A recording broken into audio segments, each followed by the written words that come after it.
મધ્યપ્રદેશની રાજધાની ભોપાલમાં 24 થી 25 ફેબ્રુઆરીએ ગ્લોબલ ઇન્વેસ્ટર્સ સમિટ 2025નું આયોજન. ભોપાલ 24 અને 25 ફેબ્રુઆરી 2025ના રોજ ગ્લોબલ ઇન્વેસ્ટર્સ સમિટ 2025નું આયોજન કરવા માટે તૈયાર છે.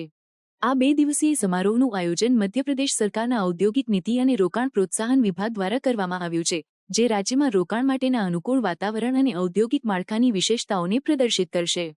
આ સમિટમાં 13 રાજદૂત, 6 હાઈ કમિશનર અને અનેક કાઉન્સિલ જનરલો સહિતના વિદેશી પ્રતિનિધિઓ હાજરી આપશે, જે રાજ્યમાં રોકાણની તકોને ઉજાગર કરશે.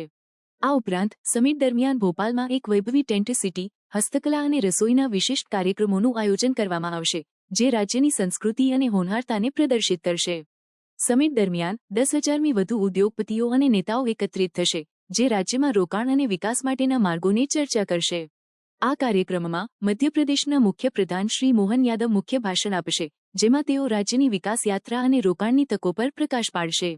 ભોપાલ શહેર સમિટ માટે સંપૂર્ણ રીતે તૈયાર છે, જેમાં સુરક્ષા માટે 15 ડ્રોન અને 3,000મી વધુ પોલીસ કર્મચારીઓની નિમણૂક કરવામાં આવી છે.